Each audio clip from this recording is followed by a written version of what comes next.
Season 4 of Night Fever is coming July 3rd. Mark your calendars. Money, success, fame, glamour. Money, success, fame, glamour.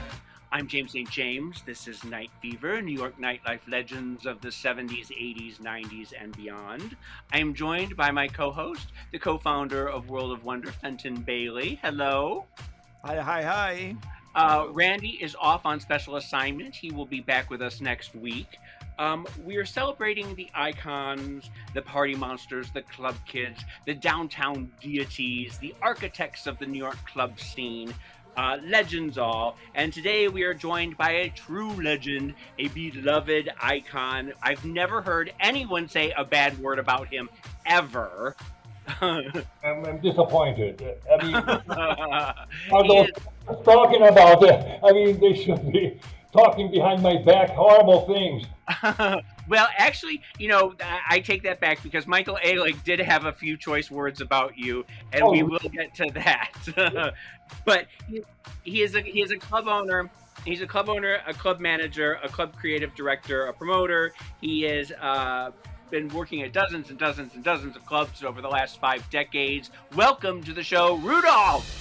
Yes! Yay! Rudolf, I imagine that you are in the deepest jungles of Brazil right now. Where are you really? I am in the jungle that is not burning right now. So I am in Sao Paulo, which is sort of the New York of South America. Yeah, it's huge. It's huge. Okay, well, that's a very different thing. And what you've been in Brazil for a while now? How many years? Well, this is the 3rd time I came to live in Brazil. So first time was in my childhood. The second was in the 70s. Quite fun, I must say. And now it's been 15 years in Brazil, doing clubs always. And what is it about Brazil? I imagine everybody there is gorgeous and fun and probably rich. Is that it? There are some poor people I heard about, but they're not my customers. But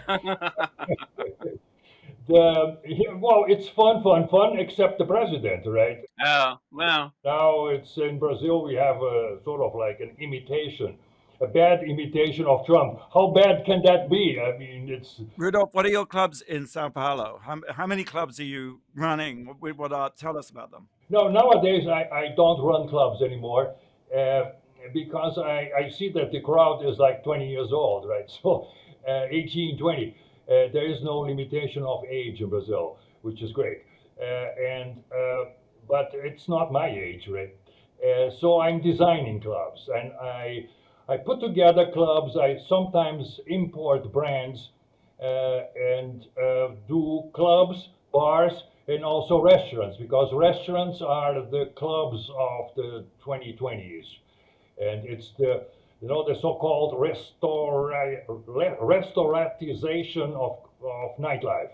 It's all became restaurants. It's all about eating. It's all like bagatelle, which is sort of boring, but anyway, it's something. So what you do is, like, if there's a huge club that's happening in Lisbon or Tokyo or something like that, and they want to open a branch in Brazil, they come to you and you help open up, because you speak Portuguese and you can get the licensing done and things like that. Is that what it is? Yeah, I mean, the last club from New York that I brought was Provocateur, and before I brought I brought the Mokai, and I brought Kiss and Fly. Yeah, Kiss and Fly. Kiss and Fly was a big success. It had 14 branches in Brazil that I licensed and so on to practically all states in Brazil had a Kiss and Fly, as well as they should. Well, now, do you get money from each of those, or I mean, how lucrative? It sounds like a very lucrative gig. Yeah, it's I mean. I put you on the spot. Afford to buy a computer and things like that. No, it's great. But I mean, one has to share. One has to also pay royalties to the gringos, and so everybody's happy, sort of. I mean, it depends how many times you get laid, and so that also is important, right? I was just so curious, why you left. Tell us about leaving New York, because I only ever imagined you in New York. York. You are the king of New York. So So did I. But the crowds and the music and the whole spirit of New York started to change. And then came Giuliani, and I said, I mean, I'm not gonna. I just felt that my time, my stint in New York was over. And I became partners with Mark Fleischman at Tattoo, which was that club for yuppies and uptowners. I never understood you going the yuppie route there. I've got to say that when you went to Beverly Hills and Aspen, I was flummoxed. It was really a shock to me. Well, it's the following also. I got a certain way. I got tired of the so-called underground or alternative and so, mainly because of hip hop. I can't stand hip hop music, and I don't like the way Mars, which was the last club in New York. No, it was the one before the last club in New York. That was hip hop, and it was a big mess. I mean, if I am not mistaken, some 4 or 5 people got killed there. Not all in one night, but like little by little. And There were lots of stabbings. It was in the meatpacking district, and things. It was not a area that was very safe at night. Anyway. Right, and then that crowd just, I mean, the stories that happened there, and then suddenly, because of the hip hop crowd, everybody was smuggling drugs inside the club. It was just weird that the back door security was letting the dealers in. In a nutshell, what happened at Mars was the beginning of what ended up happening at the Limelight in big style, in big time. It just the drug dealers started to take over spots inside the club. I was not the owner of that spot anymore suddenly, because the guy was dealing there. Then I remember that one night I was making out with some chick on the rooftop, and I love stories that start off like that. oh, there was some good stories start like that, right? And the rooftops in the meatpacking, they are all more or less the same height. And so I was there, and suddenly I see a guy coming from the other rooftop of the building next door, came and dropped a packet into the rooftop of Mars. And I sort of looked at that. I said, interesting, right? It's a delivery. And so I sort of waited to see who was picking up that packet. And who was it? My manager. I mean, I mean, that sort of I got the idea that all was lost, and I was Everybody's on the take, huh? yeah. I was gonna go to jail at the end of this story, like litigation or stuff like that. right, your manager takes the money, but you go to jail. I'm responsible, right? And so, and what happened to litigation ultimately, right, in a certain way. And then the other incident that also made me disbelieve was then I started to frisk people at the door, which is something completely against my principles, okay? Oh yeah. But I had to do it because people were bringing guns and knives into the club, and so the old good spirits were gone. And so, but then I was at the door, and if it was a VIP or something like this, I was basically, or somebody I knew, a friend, of course, come in. And then there came a model, a beautiful girl, which I was interested in. And I was not married anymore at that time. And I was interested in this girl. And so the security wanted to frisk her. And I said, no, wait a minute, let me do it. Just because it's you. So I wanted to start a conversation with that chick. And and she got really upset. And I said, no, relax, it's me. I'm a nice guy. So I opened her purse, and there was a gun inside the purse. So she was bringing the gun for somebody inside the club, right? Oh. Oh man! I do remember going to Mars, and later on, when Tunnel and everybody else started implementing the same policies, they would go through my wigs. They would, go if I was wearing a skirt, they would look up the skirt. It got very invasive after a while, and it was because of those, the bad eggs that did that. Yeah, I mean, the worst part of this story is that I did not get laid with the chick, obviously, right? So, So then, you went in with Mark Fleischman and was it to tattoo at Beverly Hills in Aspen? And did you enjoy that, or I can't see you liking Beverly Hills at all? it was an interesting experience because, I mean, Aspen it was interesting also. Great cougars with nothing to do.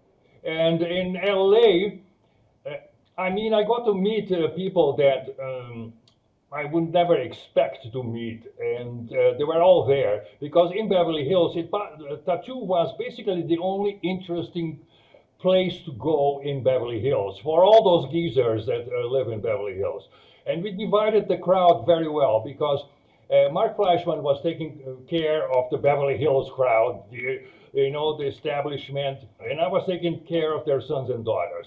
So that was a good division. There was a club upstairs and the restaurant with shows downstairs. And the geezers at the bar. The geezers at the bar is like a whole chapter of like real snazzy guys. They have his bad suits standing there and like having drinks. What years were these? What was this? The '90s? Was this the mid '90s? Yeah, 91 to 94 was Beverly Hills. I want to go way, way back because I know you loathe nostalgia, but we're gonna go through some things here because I learned, and I never knew this, that you started as a stockbroker in Berlin in the '60s. Yes, yes, among other things. I mean, jack of all trades, I was a window dresser in the time in which stores still had interesting windows, right? Uh-huh. And nowadays, what? Only Bloomingdale has interesting windows. I don't even know if it still has. And there's no Barney. Barney's used to be fun, but that's not fun. There's no Barney's anymore. There's no Barnes, I know. So in those days, every single store had to have fabulous windows, and so I did that. And I was a stockbroker. I mean, did a lot of things. I think that a life that's interesting you should have a lot of variety. Now I'm a designer. But then you opened a club in 1970, and it was your first club, and it was called Park, and it was in Berlin. Yeah, it was. It was in a World War II bunker in Berlin, and it was subterranean. The club. The club went, if I'm not mistaken, 6 floors below Earth, Wow. and it Oh, was. that's fun. No, it's just fabulous, and it was 24 hours, open 24 hours, and people lived there. Right? It was hippie time. People lived there. People were having trips and Caesars and crazy shit. But I'm not laughing because of she's seizures. I'm just laughing at the idea that it was a very decadent, as you would imagine a Berlin club would be. Oh yeah, it had to be. I mean, I contributed a lot for the decadence inspired in Weimar Republic and so on. But I mean, the music they played, people dance to anything, right? I used to play just birds singing without any song to it, and people were dancing like crazy to this. That's the acid. That was the acid at the time. Were there nightclub celebrities like was Klaus Nomi around? Was Grace Jones? Romy Hogg, was she around? Ronnie Hag was around, yes. Klaus Nomi, I don't think so. I mean, I don't remember him. I think he was too young. Right. I believe. I don't know. But you see, Berlin was isolated because of the wall. And people in general did not want the general public did not want to go to Berlin. They did not want to live there. So much so that the government paid for young people. They paid like if they were studying in university, the government paid half the rent of wherever you were living. You could live in a luxury apartment. The government was paying half the rent because they wanted people to go there, and especially young people, which were not afraid of tanks coming from the Soviet Union and things like that. So the city was extremely cool and had no immigration from the countryside nor from other dopey cities in Germany. And therefore, it was an extremely urban environment, extremely cool, extremely hard, and nuts. And that was a good basis to come to New York. Was this the time? If you were in Berlin in the 70s, I'm thinking this was when David Bowie was in Berlin Yes, doing, yes, right? So he must have been at your. yeah. No, he went to a park every once in a while. But he was. I mean, crazy story. He went to Berlin to clean off his heroin habit. I mean, he couldn't have chosen a worse place to clean up, right? Because at that time, the Soviet Union was exporting drugs to the West in order to weaken up the West. And all this stuff came through Berlin, and Berlin was a distribution center of drugs, of heroin to the rest of Europe, right? And so, I mean, David Bowie went there. I mean, poor guy. What I did, I brought bands a lot, that went to this club. And I remember, for instance, it's amazing because the sound equipment in those days was just so primitive. I mean, you had to put together a sound system. And then Santana came, or somebody like that. Creedence Clearwater Revival came. This kind of shit. They all came, and they played with minimum equipment, and they played for like $1,000, a concert.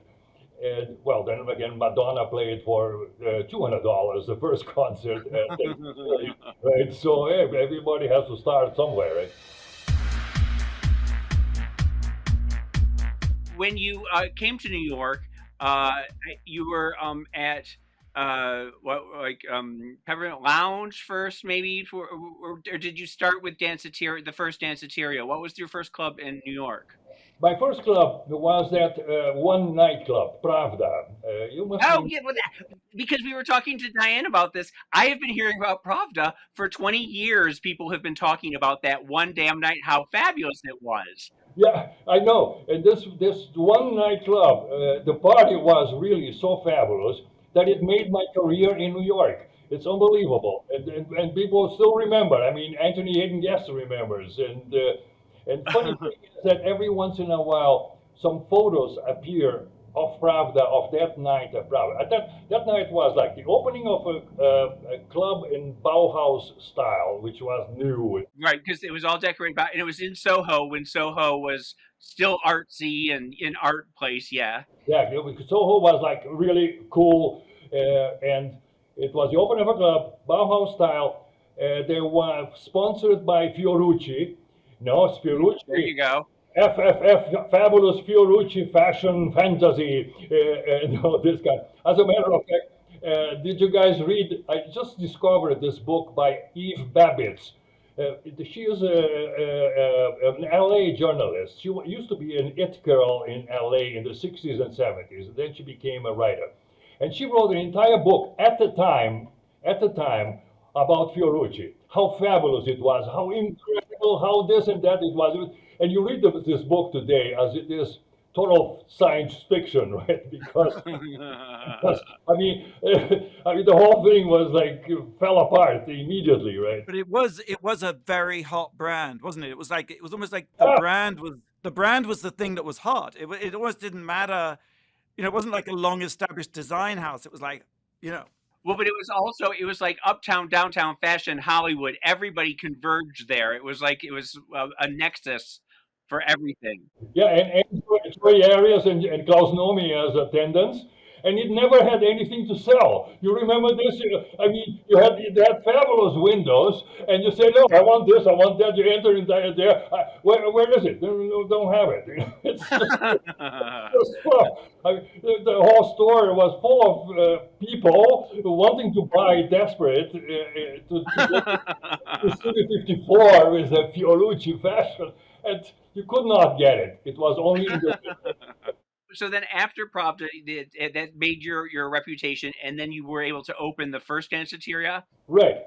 Then I opened the first Danceteria, which was completely out of the beaten path. Where was it? I never went to that one. You missed out. That was pretty much, that was intense. It was in the Garment District, 37th Street. Okay. Yeah, 37th Street, and I was obviously concerned that the downtown crowd would not go that far. But at the same time, the same street had the music building right in front of Danceteria. And Madonna was living there, although she was not known. And so I employed like a lot of people from downtown to work there, including in the construction, including, for instance, Jean-Michel Basquiat painted a wall inside the club. But I wanted him just to paint a wall, and he started to become artistic, and I fired him. And, and Keith Haring was a busboy there, right? And then I remember that place. Listen to this. So Keith Haring was a busboy there, and he was like, I need money. So I said, okay, paint the whole floor, an entire floor in that club, which had 3 floors.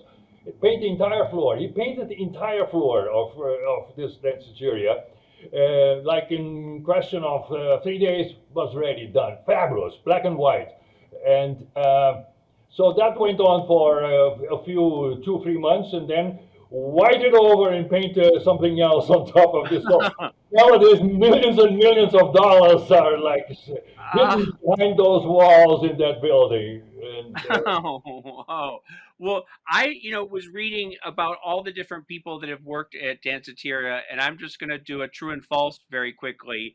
True or false? LL Cool J was a busboy? LL Cool J, I don't think so. No. Well, that's what he said. He said that in an interview, which I thought was weird. Then it must be true, okay? Madonna was an elevator girl. Is that true? I've always heard that. No, No. she never worked at Danceteria, although a lot of people say that she was a co-check girl, that she was... Yeah, but no, she did not work at Danceteria. But she did her first show there. That was the first one. She did her first 4 shows were there. And then she, the second or third show, the third show, Howard Stein came to see her. And he was the record company guy that signed her first record deal together. Seymour Stein, that's it. Seymour Stein at Psy Records. Howard Stein is the guy from Xenon. Yeah. Xenon and Obar, right. And anyway, so it's Seymour Stein, right. But now Sade worked there as well. Sade was a bartender, right? No, she did their first show at Danceteria. So her first American show was at Danceteria. Sade was British. Yeah. She was in England. Well, that's so weird because I keep reading all these things that all these people who say they worked there, and everybody's lying. Well, I have no problem with them saying that they worked at Danceteria. Because I was trying to imagine like Sade and Madonna working at the same club and hanging out after. Like I just couldn't do it in my head. So yeah, you're right. I mean, difficult. That would be a difficult combination. Sure. So how long did that first Danceteria last, and why did it close? Well, it got busted because it was 100% illegal, and I'm proud of it. And so it was an after-hours club. It basically opened Friday night, and sometimes it went through and closed Sunday morning. I love that. I love that too. And I wish New York still had that. I wish so too, but in Sao Paulo you have it. And you will have it on next month when it opens up again. But it basically was 100% illegal, and it got busted eventually because it became too big. Suddenly I see like 2-page articles in the Daily News, in the New York Post, magazines writing about this, full-page this, celebrities. The Rolling Stones party released their photos all over the world, everything at Danceteria. There was no bribe money that could hold this back for long. So eventually, and that also contributed to the fame of Danceteria. I think it was a nice way to go down in flames, sort of, and in order to then later be reborn as a phoenix, that story. So then the second Danceteria then was all legal. I mean, you managed to get all the licensing and everything was right. Did you find that a little more boring? Did you like the second incarnation as much, or? Well, at least it would not get busted, right? Which is already a big thing. It was a different entity, and it lasted much longer. And I believe the history, like this big age of Danceteria, was made in the second Danceteria. And also, I had an access to capital through John Argento and Alex Di Lorenzo, which were the partners and investors, and a capital that I did not have at the first Danceteria. The first Danceteria was basically a real underground alternative, very little money. That was cool also, of course. But this one was, I mean, I could bring Chardet, to America, which cost a fortune, cost $3,000 at the time to bring Chardet for the first American show. And I brought like innumerous bands. All the new wave bands, all the early 80 bands All of them, went yeah. through there, right? The only band I did not bring was because sort of $3,000 was my budget limit for a band. Otherwise, it would not pay back. It paid itself back because there were so many comps also, right? So, I mean, 50% of the crowd was comp. So, 3,000 was the limit. And I remember that then came this totally unknown band called U2. And they wanted $4,000. And I said, "What? You thieves! You want to steal me $4,000? Are you crazy? Get away! Get out!" So they never played that Danceteria. We spoke to Diane a couple episodes ago, and she had a really wonderful story about meeting you at Mud Club. And she talks about how she was chasing another guy, and then she turned around and noticed that you were chasing her, and that sort of was like the spark that she needed to realize that she needed to pay attention to you. What are your first remembrances of Diane? What was your first impression of her, and how did you remember that meeting? Yeah, no, I do remember, but we have endless discussions about this meeting because it was not at the Mud Club, that's for sure. It was at the first Danceteria on the staircase, and she never told me that she was looking for another guy. Oops, I'm sorry. Well, it's all forgiven. Okay.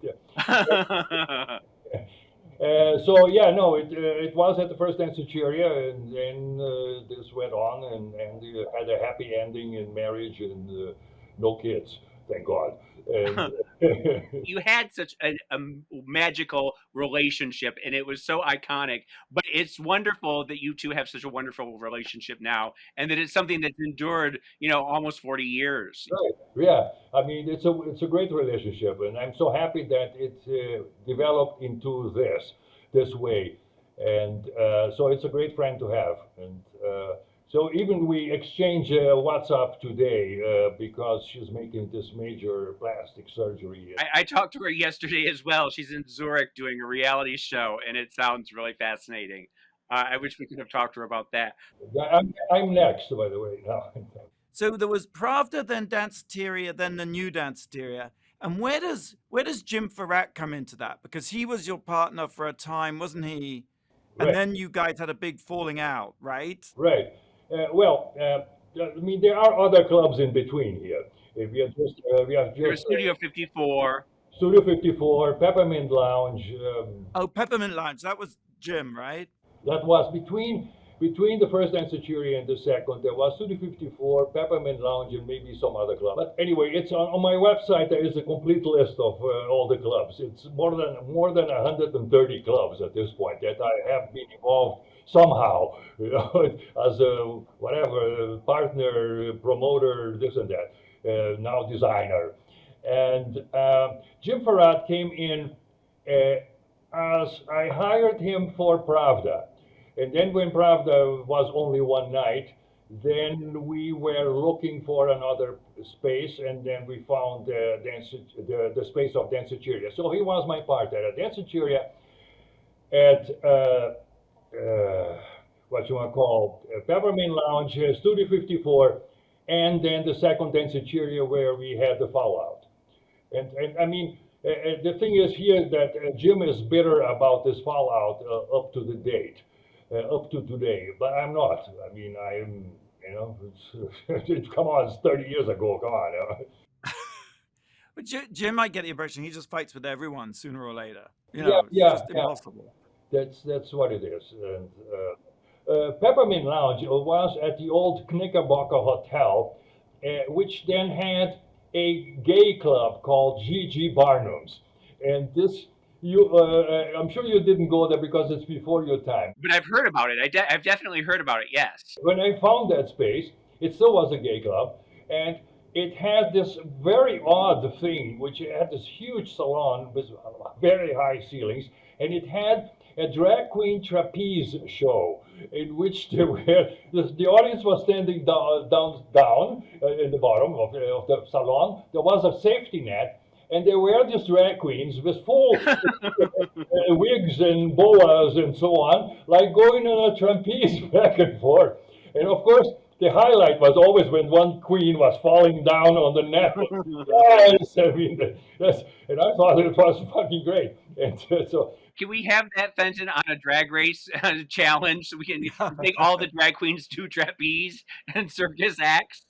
Health and safety. Hello, health and safety. we have to do it again. We have to do this again.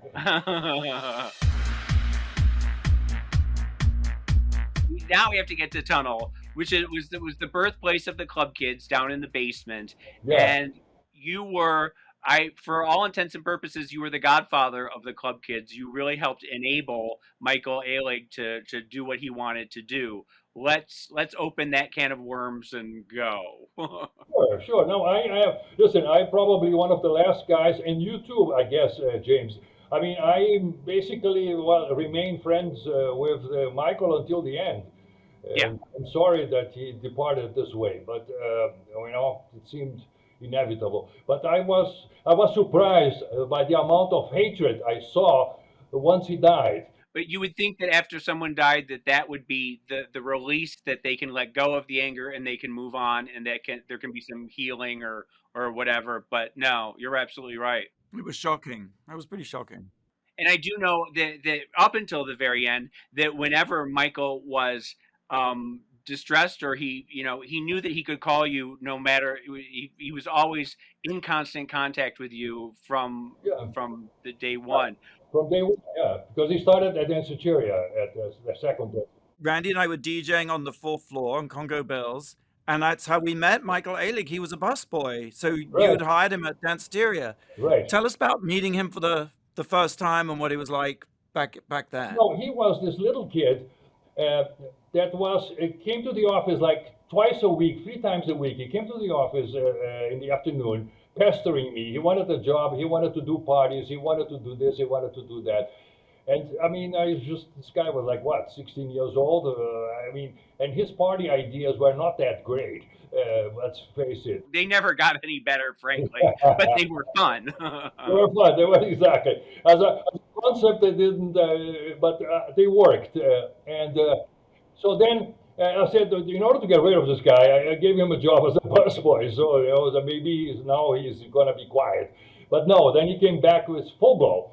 And then, these clubs, Danceteria and other clubs in those days were open 7 nights a week. So you had to do a programming for 7 nights a week. And there were many nights in which, there's nothing going on. Let's put something. So then one day, let's put Michael Alig on and let's give him this night on the top floor. The first party was the Filthy Mouth contest that he did with me, Michael Musto, and Andy Anderson, and Anita Sarko was the MC. And I think he did that just so he could have the names on his invitation, and people would come. And people got up and spoke filthy to us and got naked and rubbed against us, and it was a huge hit. And he ended up doing it every single year because he knew it was a surefire way to get people naked on stage. But it worked. And this was magic. He made it work. You were the one probably responsible for bringing him in and getting him the party promoter position? Yeah. What happened at the Tunnel was that it opened at the wrong time. The club took too long and too much money to be open, to open, because it was this tunnel, the 70s abandoned, huge, etc. I had crazy partners. Ellie Diane was bananas. He was absolutely insane. Yes. And you should see his partners. He had to fire his partners because there were more bananas than him. It was all like Israeli army and something, people like that. Not adequate for club kids, okay? But then when like a few weeks before Tunnel opened, Nels opened. And Nels changed the whole scenario because the whole scenario was always big clubs like Palladium and Tunnel was going to be a big club. And then suddenly the whole cool crowd or the VIP crowd just went to Nels and never left Nels. That was the hell or heaven's waiting room or whatever for old club people. Well, okay, the tunnel was orphan. I mean, it had no crowd to basically be the magnet for the rest of the public, right? And but then Michael Alec and I sort of came with the idea of the basement at the tunnel, which was this place that had nothing to do, but was really beautiful, a fabulous place. And so we made the headquarters of the club kids at the basement, and with the obligation of the club kids to go out into the main room to amuse the rest of the crowd and then come back, and which is a formula then later the Limelight undertook. Yeah, you have to dance for your money. You have to entertain the masses before you can go to your little VIP area. That's for the drink tickets. Yeah, you have to. Yeah. And that was a big hit. I mean, I had many problems, right? Of irate parents coming in the afternoon and wanting to strangle me.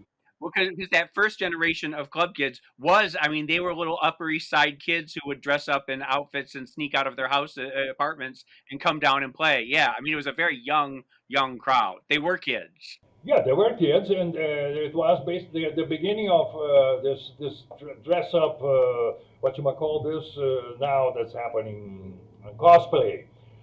It was the beginning of cosplay. It was. I always said it was Halloween costumes. Yeah. But then what happened? The stories that happened. I remember that with the first Batman movie, a bunch of kids decided to become super villains, and they started to break into warehouses in their neighborhood and just steal bullshit, little shits. You know, the warehouses dressed as superheroes or supervillains and so on. And I went, once I heard this story, then I sort of got alarmed because eventually these kids were going to get caught, right? And then I would be probably the evil scientist behind the villains and so on. And so I told him to stop, otherwise I would not give them any drink tickets anymore. And that was enough to stop the wave of robberies in the neighborhood. The crime wave. You stopped a crime wave with drink tickets. Now, you see, that's how it's done. Rudolph Giuliani could have solved all of New York's problems just by giving drink tickets. I do remember, Michael, in the club kids, they did cause a lot of damage in the basement tunnel and around the tunnel. I remember them breaking water pipes and filling the whole place up with water. Do you remember that? And then everyone would take their clothes off and go swimming. I mean, that was courage. Because it was filthy. And, I mean, did you ever see that there was another tunnel below the tunnel? It's the same size? I never knew that. There is another tunnel, there still is, another tunnel exactly the same size of the tunnel we know underneath the tunnel. And nobody ever threw parties there or snuck down there? Or it was invaded by homeless people. It was, and they... it's crazy. It was like, I'm talking about hundreds of them. The problem was that these homeless people, through nooks and crannies in these tunnels, they came into the real tunnel and they started to steal bottles of liquor and shit like that. Right? I love that, though. I love that for them. Right. That's great. Michael Alec wanted to throw a party for them. Well, Oh, I thought you were going to say that the homeless people in the tunnel below complained about the noise and managed to get. That's a good one. you started to do Mars, and you took Michael with you to Mars, and this is the source of Michael, and you had a brief falling out, where he says his story, and I don't know if this is true or not, but this is how he's always explained it, was that you brought him into Mars, and he designed the whole place top to bottom. Everything was his idea. The whole concept was his, and then the week before you fired him and said club kids are over. Well, every divorce has two versions, right? So No, that's what I've always known, and that's why I'm glad that we have you here to tell us the other side. no, I mean, I wanted to book him, to have him there, and I took a lot of ideas from him. He had crazy ideas that had to be translated into something that doable in a club, and which is okay. I like to listen to what people, for instance, he invented this tilted bar on the second floor. It was a bar. The bar was not horizontal, it was tilted. So you served the drink, and the drink came down to the other end of the bar, and things like that. Okay, so the idea was completely crazy. He had something around that idea that was insane, and I translated it to this. And so it went. But I was concerned with the direction of the club kids, that this was getting out of control. It was too many drugs. They were underage. They were this and they were that. And then the Japanese, which were the investors, Yuki Watanabe, yeah. He was representing the Japanese investors, and they got concerned with this also. And then the hip hop came into the scene. While I was building Mars, hip hop came. This was a new trend, and I felt that this new trend was going to go far. And I didn't like the music, and I didn't like the crowd in itself, but I thought, well, it's a new trend. I mean, what can I do? It is probably going to take over for at least a year or two or three. Little did I know that hip hop is here for 30 years later, right? But and so calculating, I saw that the Japanese investors wanted a different crowd. The club kids were becoming dangerous. The new crowd was the betweeners and the hip hop. I calculated that this was going to be the way to go, which it was. Yeah, but with a lot of aggravation. But you had a falling out, and how long did that last? And We did not have a falling out. no, I explained him that exactly what I'm telling you, and he understood, and he went to the limelight, and he basically saved the limelight. Michael did not really have a reason for many complaints because he really became a star. Let's call it this way, at the limelight more than anywhere else, I believe. failing upwards is what it was. I do think that then Peter sort of maybe took over the mentorship that you had been giving him. Well, Rudolf, did you get on with Peter? Like, or were you sort of slightly rival? Were you in competition with each other? Well, we were in competition, but in those days, the word was not really competition because everybody went to everybody else's club. I mean, I used to go to every single club in town all the time. And so did the other club owners. I mean, I was the founder of the New York Cabaret Association, which is now called New York Nightlife Association, and so on, which congregated every single club owner. And so it was this a very good vibe, a very good climate between everybody. Peter, on the other hand, never went to any other club. None, zero. Why? I think it's some kind of middle America mentality, although he's Canadian, but I think that's sort of, in other cities, this mentality does not exist. The people really are competitors, in LA especially, and Chicago, etc. He was just maybe an over micromanaging his business, and he was just always there to take, he didn't have time for other people's, maybe, I don't know. You never really saw him even in his club, right? I always think that the club owner has to be a leader of the crowd he attracts. And that's what most club owners in New York in those days used to be. like Eric and Eric Good was a good example of that. Yeah, and even Steve Mass at the Mud Club, weirdo as he was, but he was he was he had some charisma.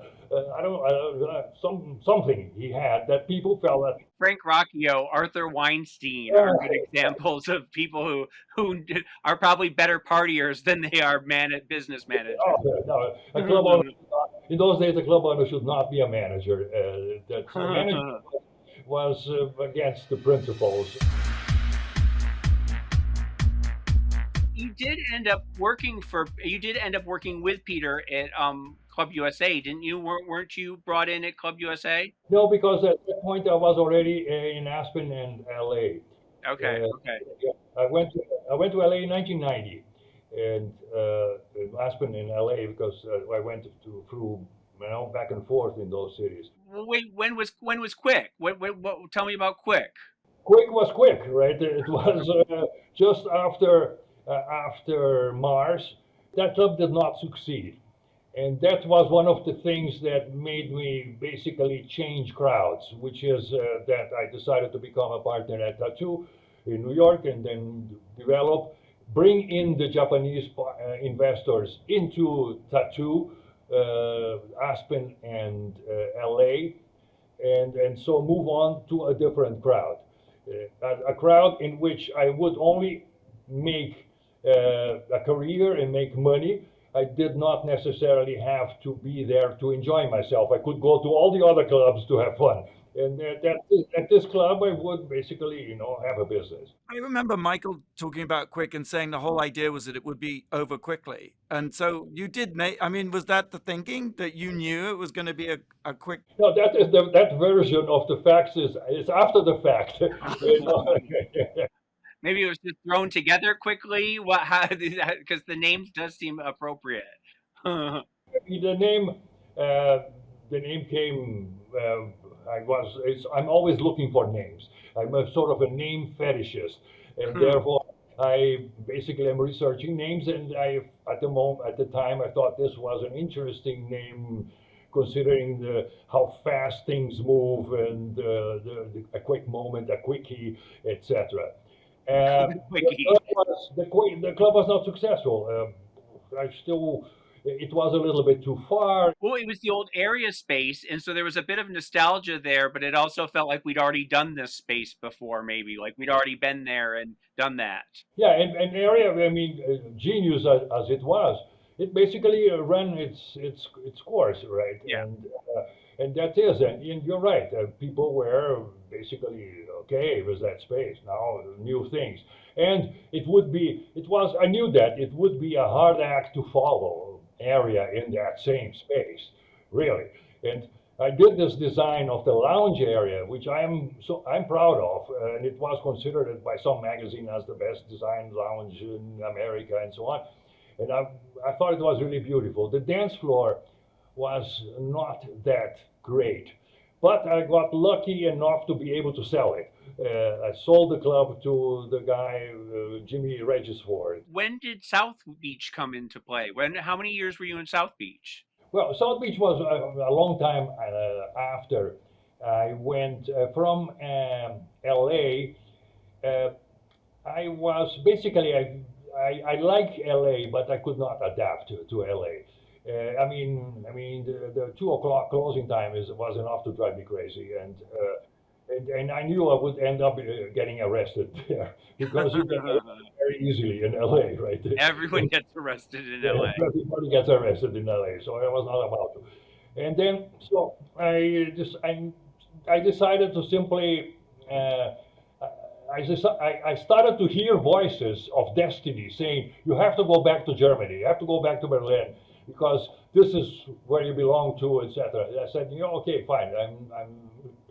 I don't want to go back to New York. I don't feel okay in LA. I'm going back to Germany. I lasted there 3 months. I can't stand Germans as a whole. I cannot stand it. And then once I was back in Berlin, I realized why I had left Berlin in the first place. I can't stand those people. And so And so I went to live in Paris, and nobody ever regretted living in Paris. So At Bandouche, right? yeah, I did the Bandouche. I did many events. I did events at Queen, at Bandouche. It was the end of Le Palace, which was really the greatest club, and also another place called Cercle Les Doyens, etc. And that's when David Guetta, for instance, was one of my DJs at Bandouche and other spaces. And he was basically a house DJ there at the club. And then Wow. somehow he catapulted himself into this monster that he is. And so it was basically a different. I mean, I never understood what exactly do the Frenchies want. I mean, it's important for somebody that is in clubs to know what is it that the crowd wants. I'm trying always to decipher that. In Brazil, I still have not deciphered it either, but they seem to accept whatever I'm presenting them. Uh, and there, it's interesting, but it was a good preparation to go to South Beach. I left South Beach. Billboard magazine was making a huge club, a $20 million club in South Beach, and they needed somebody to develop the space because nobody at Billboard magazine knew how to do it. So they offered me like crazy money because it would take crazy money to take me out of Paris and to go to South Beach. Because South Beach in those days was sort of like, was not the crazy place it used to be, and it was not the place it is now, which, well, it's another LA sort of. And anyway, and this club was a comedy of errors. $20 million down the drain. It was, I mean, just for example, it opened one day before 9/11.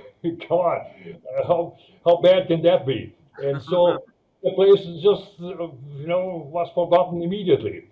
And so there had to be made a new opening night, and so on. And the place just never happened. I mean, I tried everything. I booked everybody. Just in that, the parties, nothing worked at that space. It was amazing. And then, well, and that was but it was 3 years in South Beach, which were nice and opened the way to go back to Brazil. Yeah. And I became a partner at Lotus in New York. And then I brought Lotus to Brazil. That's what I did. I now remember. That's another brand. And the rest is history. You talk about being a name fetishist and coming up with club names. Who came up with the name Danceteria? And was it you? And tell me, do you remember the story about that? And before you answer that, Rudolph, I love the logo for Danceteria. I thought the graphic logo was so fabulous. It was The whole fabulous. look of it was so neat and clean and just It defined the early '80s, didn't it? David King, who is a British designer that still is in New York. It's a very good designer. He did the final art there very well. And the name came that we were looking for a name. We had the space, and we were walking on the street. Jim Farrat, me, David King, and Sean Cassette, a DJ, very new wave. And somebody there said, we passed in front of a cafeteria, and somebody said, oh, I don't want a cafeteria, I want a danceteria.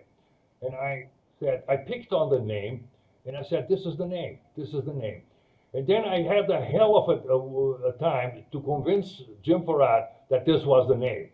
And I had to get trendies of the day. The trendies of the day, whoever they are, I don't remember their names anymore.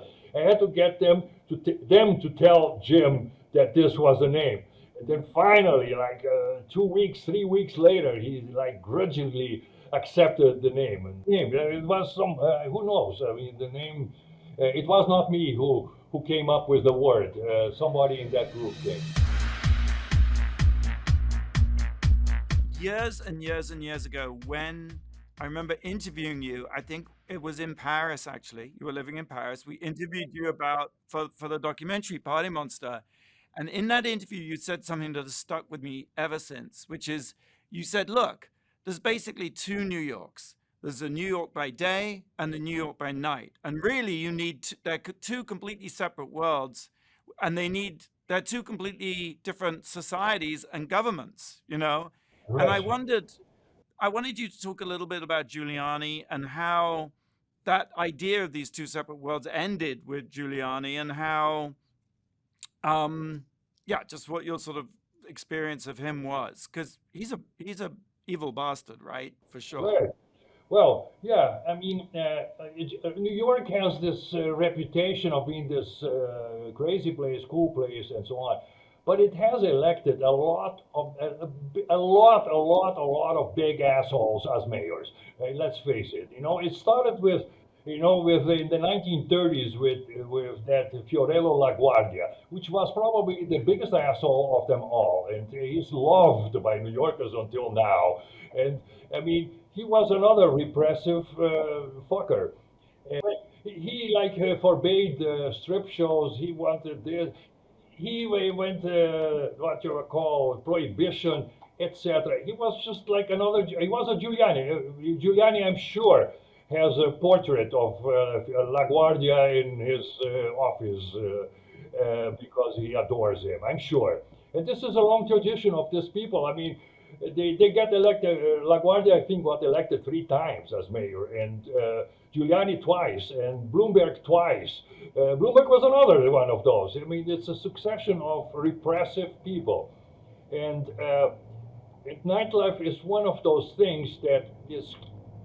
There is a branch of sociology called sociology of the night, in which the Frenchies are good at that. They have many books about this, and they even they teach this in some university. And astoundingly, the teachers of this thing came to Brazil some 4 or 5 years ago and gave a seminar here, which I went. And it's very interesting because, I mean, my theory always was that the great revolutions and counter-revolutions get made late night at some dive or some club or some whorehouse or things like that. Here in Brazil, where whorehouses are legal, I basically close every single deal in a whorehouse. You know, it's a perfect way to get things straight. And we all understand each other, and that's fine. And and so great ideas are now get done and get conceived in these kind of places. And conservatives and repressive people are afraid of that, so they try to limit the amount of nightlife that you have and the amount of fun people can have. And repression seems to be interesting to politically. It creates a mentality in the public that is more prone for conservatism. I mean, Wilhelm Reich is this Freud disciple that he wrote a lot about this self-repression and the politics of repression as a conservative tool. So these are my philosophical thoughts about Giuliani, who does not deserve actually all this blah blah blah, because he was just a fucking asshole, and and I can't believe he's still in American politics somehow, good or bad.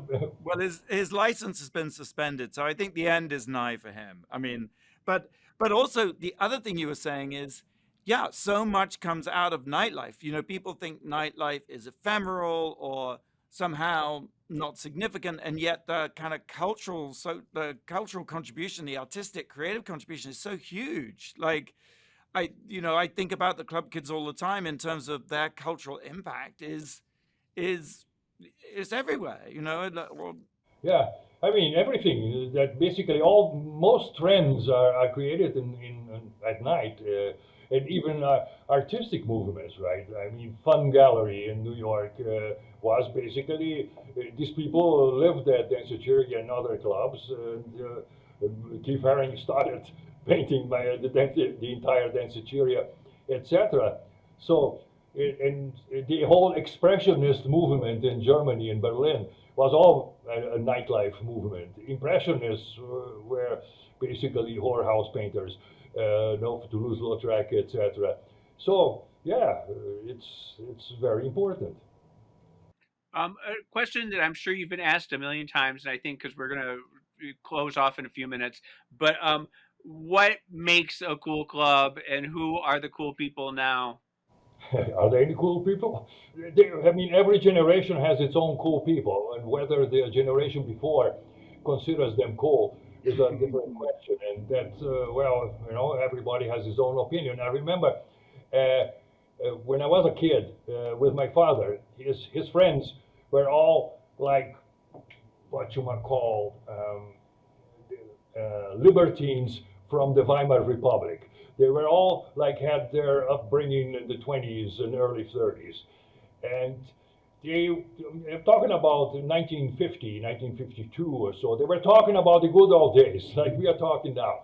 And they were saying, the 50s. I mean, what is this? This is ridiculous. I mean, who are these people? Yeah, in the Weimar Republic, I mean, what you could do, the parties you have, the women, and the drugs we were taking, and con, And so I was listening as a kid so to this, and I said, wow. And I think this is the same.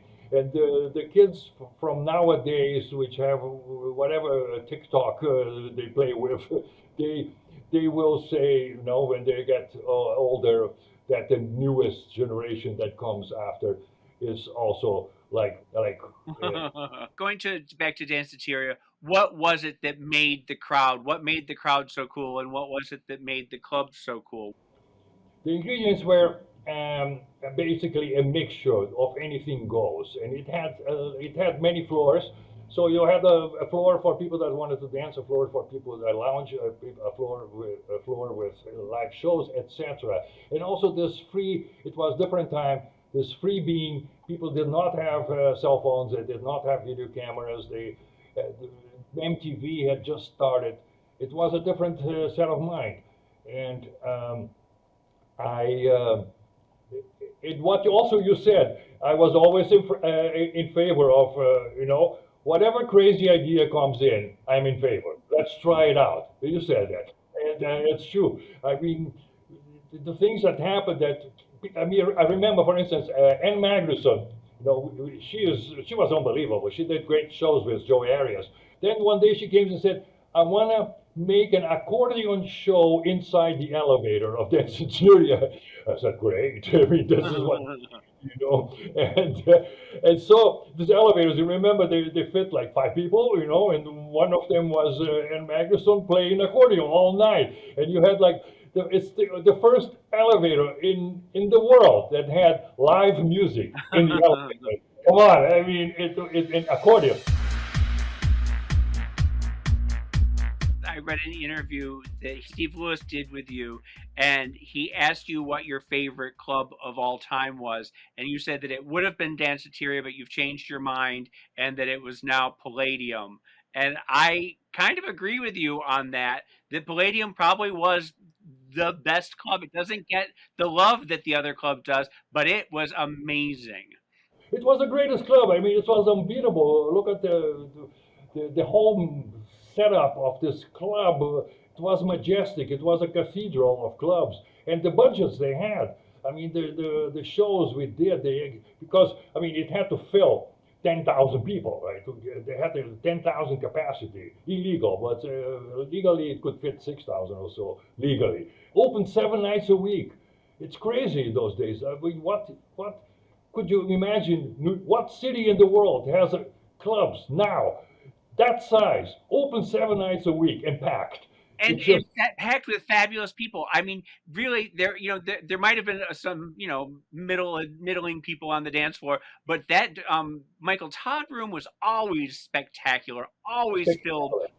I Spectacular. remember the Grace Jones party. I remember Madonna and Keith Haring. I remember that Sig Zig Sputnik on New Year's Eve. That was Right. probably my favorite party of all time. I remember the Boy George in bed. I remember Princess TNT dancing on the table there at her birthday party. I mean, some of like my best memories are at Palladium. No, it was an incredible club, and also the big failure.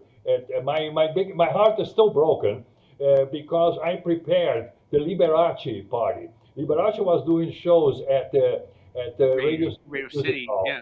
And I always wanted to do a party for Liberace. And finally, through John Sachs, and John Sachs basically made this introduction, and we talked to Liberace into going to this party at the Palladium on a Sunday night, hosted by Steve Cohen and so on. And I went out and about to make the promotion. We did a decor that was unbelievable. We rented some 8 or 10 white pianos, like with the big ones, what you might call them, with pianists dressed in white tuxedos, playing all over the club, piano and so on, everything. And only 2,000 people came. I expected like 10,000, right? I mean, would you not go to a Liberace party? Come on, why did people not go to a Liberace party? It blows my mind. Come on. I love the idea of John Sex and Liberace being friends. I think that's such a wonderful thing that just makes my heart like warm.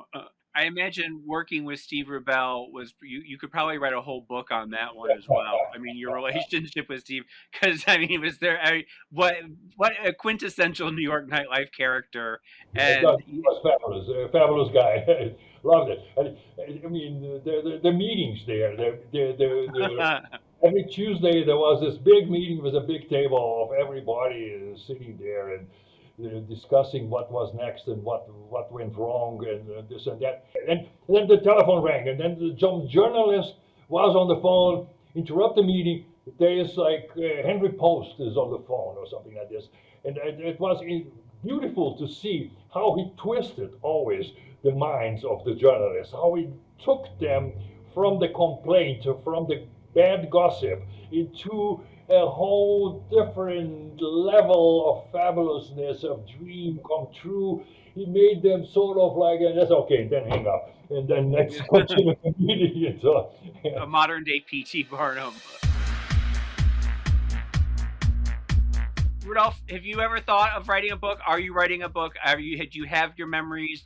I think that's what we need from you more than.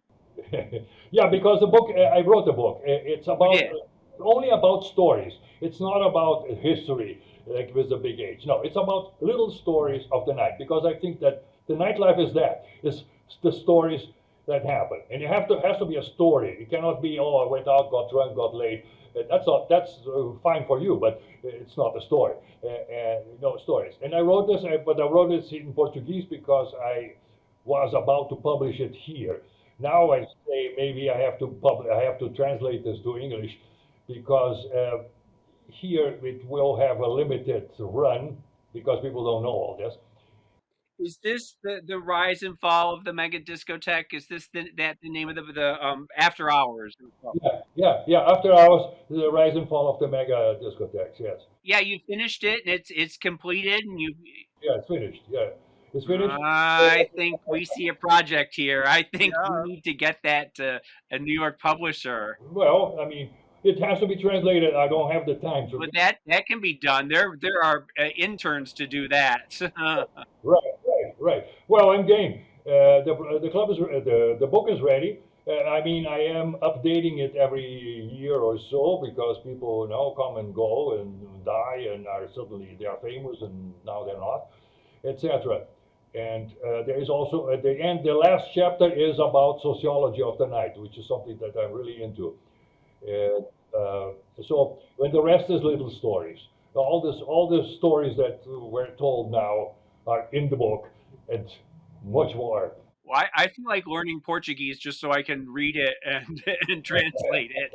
I'm fascinated. Get the assistant to do that. I mean, right. Rudolph, it has been so delightful to talk to you and to see you, and so great to see you looking so well, and just we miss you. I think I think New York misses you. It's but I can't wait to come to Brazil. I will look you up, because I heard in Brazil someone built the RuPaul's Drag Race workroom in a bar, and there's a bar that has the RuPaul's Drag Race workroom.